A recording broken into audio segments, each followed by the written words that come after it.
guys. Welcome to episode 3 of Conversations with Cerny and McCurdy. I'm Ryan, I'm Chris. and to this episode, we're going to be talking about our hobbies. Chris, you want to start off?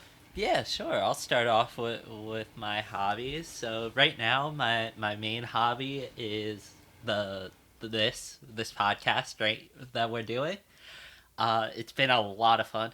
I definitely will say, Yeah. getting 3 episodes in and having a guest episode already. Yeah, we're already doing the stuff that we're talking. Reason we started this. Yeah, and, we do. What we planned. Yeah, we definitely have already surpassed expectations, I guess.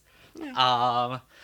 But yeah, this is right now my main hobby, to get my creative fix and to have a lot of fun with my friends, like you, obviously. And that's why I asked you to be my co-host. Yeah, I was greatly appreciated because it was a nice spot.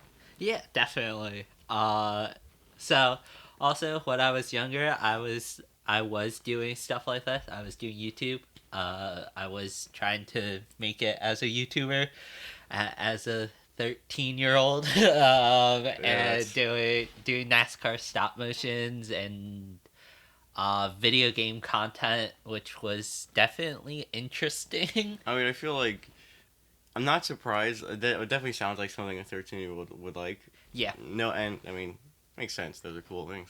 Yeah, they are. It was something that I don't know. It was weird, but it was a lot of fun. Maybe it will come back in the future. Maybe I'll start back up again. But I mean, it's a cool way to get like already practice on skills. yeah, definitely it helped with this already, because You know some editing, yeah, content ideas. yeah, I already know how to do that, so it helped. And then I guess the next one was I did Taekwondo for 15 years, like I mentioned in episode 0. Mhm. And I got into it because my older cousin was doing it, and my younger cousin and I really wanted to, because we looked up to her. And so we started as a birthday gift for her. It was kind of a dual enrollment thing, and I did it up till COVID, and because unfortunately my studio closed down during that time. They stayed open for a decent amount of time, but they unfortunately had to close. And then I did some more teaching more recently, Okay. in West Longbridge. So that was a lot of fun, but I ultimately ended that chapter in my life, and I needed to realize that. How does it like feel to say that you're done with something that was a big part of your life? It's weird.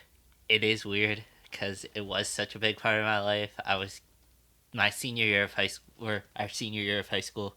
I was going to Taekwondo 5 out of the 7 days of the week. Oh wow, that's nice. Yeah, I was going every day I possibly could, which is insane to think about now. But yeah, it's weird to say like it's over. With the physical parts, was it physical demands? Was that part of the reason you stopped? Yeah, part of it, it definitely was part of it, and then just it was a part of me that was when I was younger, and I've grown up too. That's also part of it. Like, I know what I need to know to defend myself if that ever happens. That's good to know. But also at the same time, it's over. It's over. But also I played other sports. I played basketball for a few years through my church. That was a lot of fun. That was physical. That was my knee.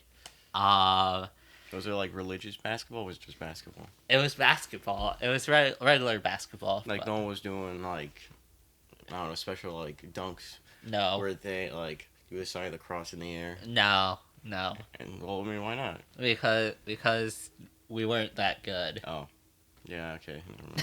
We weren't that good. But also I do have a love for sports in general. So like, my favorite sport's NASCAR. I love watching basketball, and I love watching soccer now. Like That's my newest one. Is soccer. Hmm. It's been a lot of fun. Very interesting sport. And yeah, it's kind of been my journey so far, and a lot of my hobbies. I feel like a lot more of them have changed since meeting you. Oh, that's pretty cool. uh, because we played a lot of board games recently. Yeah. So So speaking of board games, yeah, that's one of my big hobbies. Yeah. It's not only just playing board games, which I am obsessed with. I'm obsessed with getting the Yes. complicated ones that take multiple hours to even teach, yes, and then dragging all my friends to play it, yes, and then winning yeah. sometimes, Sometimes, but multiple times, many times. yeah, And but it's also like I really want to start making those games of my own. And so for my thesis project, you can for at college in New Jersey, you can make sort of anything. You just have to make something. yeah, And I was like, well, I'll just make a board game. Yeah. I love those. And so I made a board game. I called it Astray, spelled a dash stray. It was based around like a whole world I've been designing, and I'm still working on that for other projects. But currently, the board game, it's like finished. I have one of it, Yeah. but I'm sort of leaving that. I more of use it as a learning experience to just yeah, create something, and now I know what the experience is like, yeah, and I know what things I liked about it. Like I really enjoyed crafting all the different components and like the art for it, yeah, like designing what the cards are gonna look like, what the board pieces are, what the spaces are, and then the rule book, getting the rules ready. yeah. I even this current shirt was actually my mom made it in Cricut Yeah. with the doodles we made for the main four Oh wow. players. That's pretty cool. That was very fun, but like it wasn't like I would say I'm simultaneously very proud of the game and also not at all. I think Interesting. I really liked working on it and I Yeah. really liked getting it done, but if I were to make another board game, I would go for something different or go for a complete reattempt of it. I wouldn't Yeah. keep working on that same idea Understandable. Yeah. because I can that see a makes lot of sense. flaws in it. Some of the issues was I didn't get enough play testing was really hard Yeah. because the game was either never really complete for a while, and then when it was complete, I still couldn't find time to get people over and teach the whole game. yeah. But that was really an interesting experience, and now I understand ideas. Like, for one thing, I think I understand that I kind of want things to be a little bit more on the simple side, Yeah. because for that whole game, I was looking for, I was like admiring the really complex games with multiple systems where Yeah. it's not just this is what you do, but you can have like so many different approaches to winning. Yeah. Makes sense. Like there's one board game I love, my favorite one currently called Oath, Yes. which to win in that game, there's a lot of decision paralysis because Yeah. you can win by like doing the victory condition. You can win by joining up with the guy who runs everything and Yeah. then becoming his citizen and becoming the next in line. You can win by Yeah. usurping him. You can win by Yeah. getting money. You can win by ruling lands. And because of all that stuff, I looked at the different systems they had and I wanted to do that. But when I finished the game, I saw sort of many different ideas that didn't combine together. Mhm. And it's almost like you almost have to have the big picture first. Yeah. And then if you want to make it more complex, you make one of the sub things of the game. You add stuff to that. Interesting. And then so after I worked on that, I went back Yeah. to the original idea I was doing, Yeah. which was a tabletop RPG system. Yeah. Which all the ideas for Astray were stemmed from that. Uh, Although that project, as a joke, I like to call it Project Sisyphus yeah. because it's not I don't know if I'm ever going to finish it sometimes. I constantly am working on it, and then Yeah. I'm constantly. There's been multiple instances where it's been a lot of concrete stuff. Like originally, I had like a PDF that I had designed of like, here's the booklet, yeah. and then I was like, I don't like it. I don't like.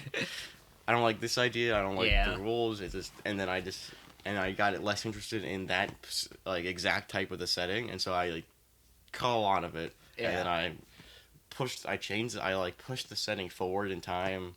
Yeah. Changed ideas. Like I got rid of humans. Interesting. You can't be a human now in my setting. You Interesting. can only be a weird thing called the novice. They used to be Interesting. called strays. That's why the name is strays. Ah. Okay. But now there's no humans. There's no Yeah. reason to call them a stray because they're Yeah. not. They stray straight from humans, and now there's no humans. Yeah, now there's no humans. Because I got rid of them because I just didn't like them as much. I was like, I like the other guys so much better. So I just Yeah. said, you know what, out. And so in that I had to do like a lot of research. Like I tried looking into different systems to see Yeah. what they like because I don't want to like even earlier before the second idea I had before the like the book that got thrown out. Yeah. I was working on it earlier, but it was very similar to like D&D, and I was Okay. like, this isn't. Why would you play this over D&D? It's Yeah. like it doesn't have that same reasoning, and the mechanics that existed didn't connect with the like themes of the settings that I wanted to go for. Yeah. And so I cut that out too. What's really funny, which really I liked about working on this is, I would like take a bath, Yeah. like, and I would just lay down and I would think about ideas, Yeah. or I'd walk around the house repeatedly in circles. Yeah. I'm a huge pacer, Yeah. but currently I'm on like the third iteration, the third attempt. Yeah. I'm liking what I'm working on so far. Like That's I've got good. ideas to have characters who aren't spellcasters. I'm Yeah. still trying to create a complicated yet simple spellcasting system for. I don't know how I'm gonna do that. I'm still working on that. Yeah. But then the whole other thing that I'm doing for this to make it better is trying to work on art more. Yeah. And I like to do a lot of. I love Photoshop. I love to distort and make things weird. I got Photoshop open.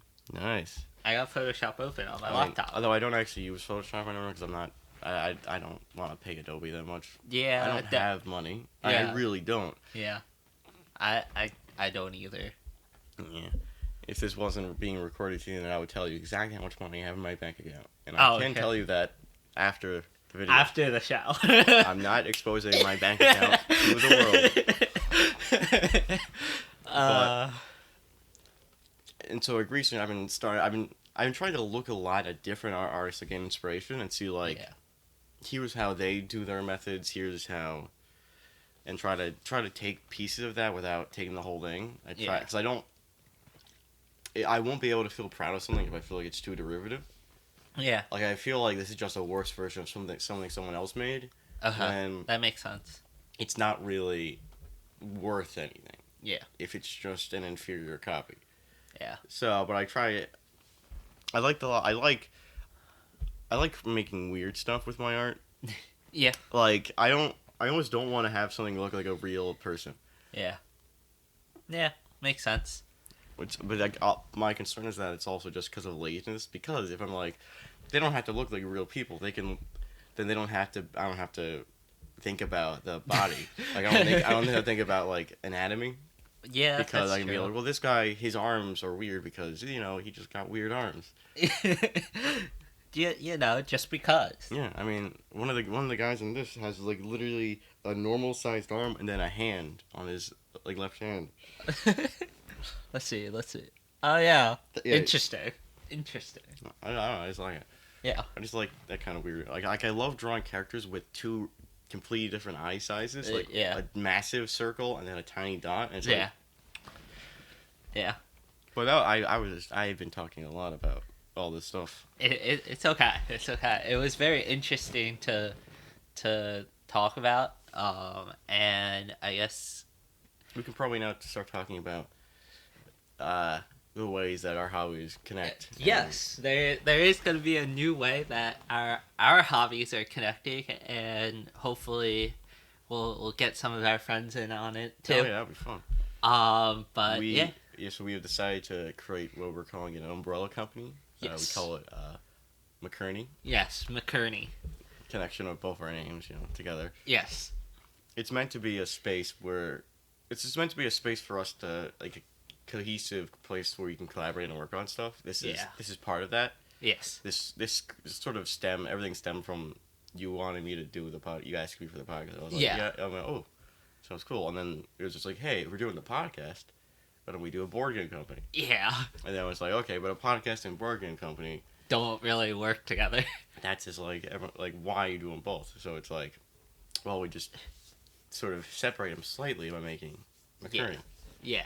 And it's gonna be something where it's kind of like an agency in a sense. Yeah. I guess you could call it that.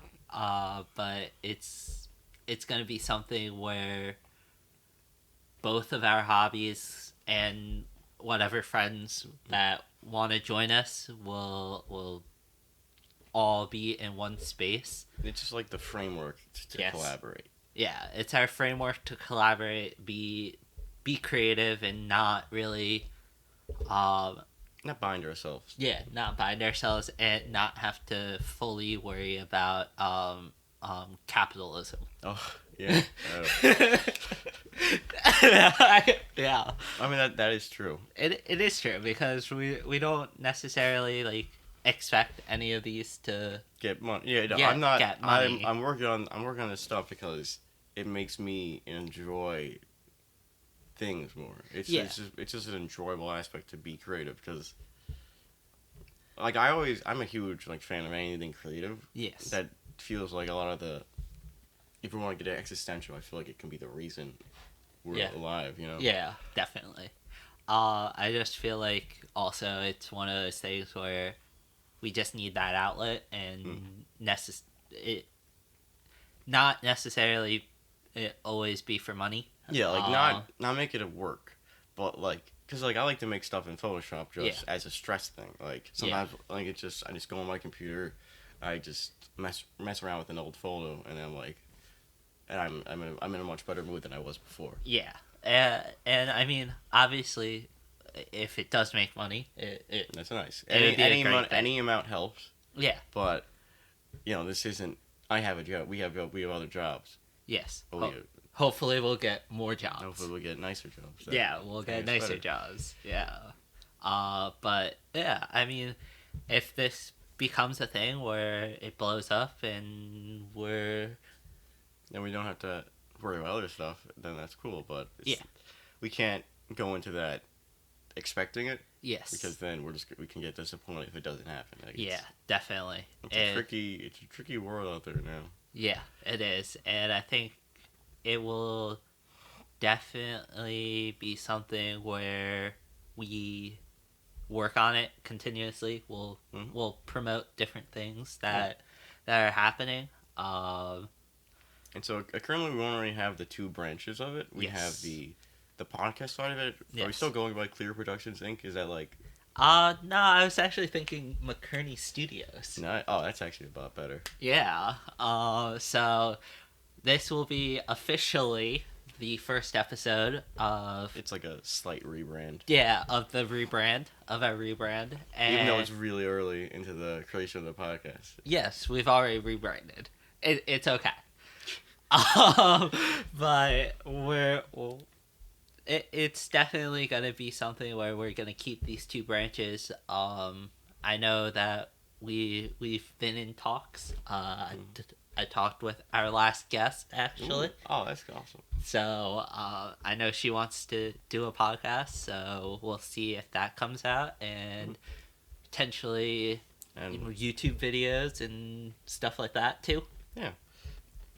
and then the other side of the podcast of the McCurdy brand is the board game, which currently it doesn't have a name because the studio doesn't really exist yet. Yeah. Because there is no games for it really. Like Well, yeah. if I ever finish the board when I ever finish Yes. the RPG, then that's gonna be the first The first thing board we're game. doing. Yeah. the first tabletop game. Yeah. To The be- first to be- tabletop. to be a little pedantic. Yes. The first tabletop game that the company releases. Mm-hmm.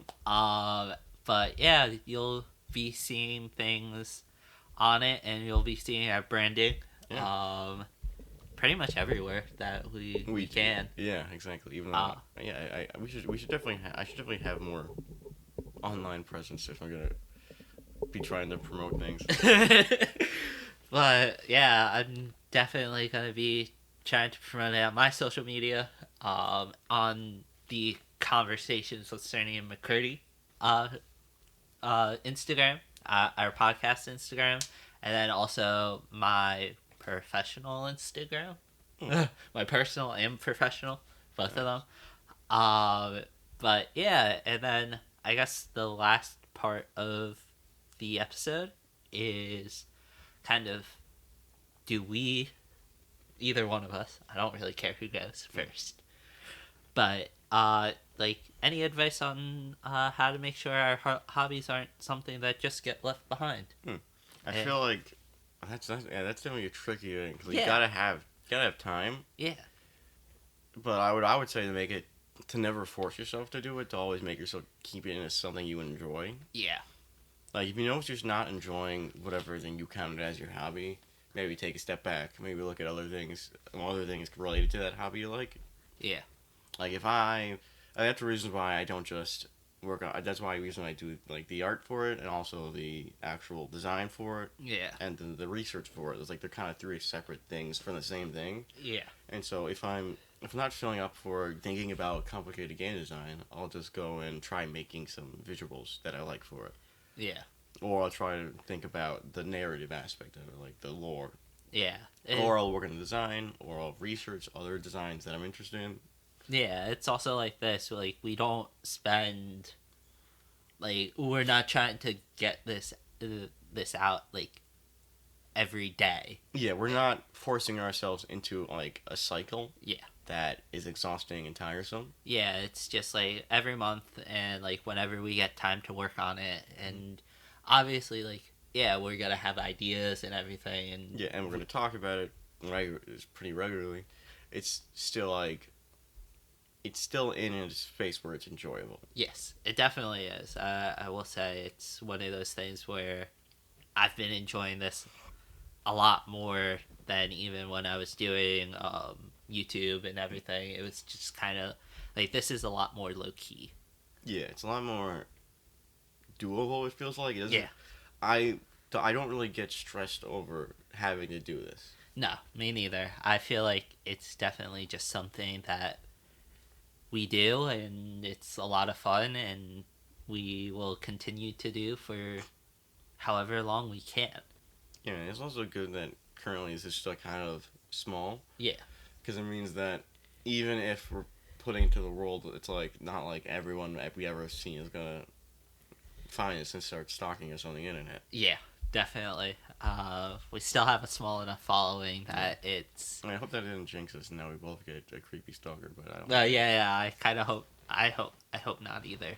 But definitely looking forward to where this is gonna go. And we're definitely gonna have a lot more guests coming up on the pod. Yeah, we're talking with two right now. Yeah, two right now. We got other ones like in the docket. Yeah, we got a bunch of people in the docket. It's gonna be a lot of fun to do this journey. Yeah, ooh. Yeah. And we're just gonna start it, to be completely honest. Right? Yeah. I guess that's it. Yeah, that's most of what I wanted to ramble about. Yeah, same. So thank you guys for listening or watching, depending on where you are. All of our social media links will be in the show notes below, as per usual. Like, comment, subscribe, follow, whatever, do the things. And yeah, that's it. Thank you guys for watching. Yeah. We'll see you in a month. Most likely, yes. Most likely. This podcast was a production of McCurdy Studios, and we're out.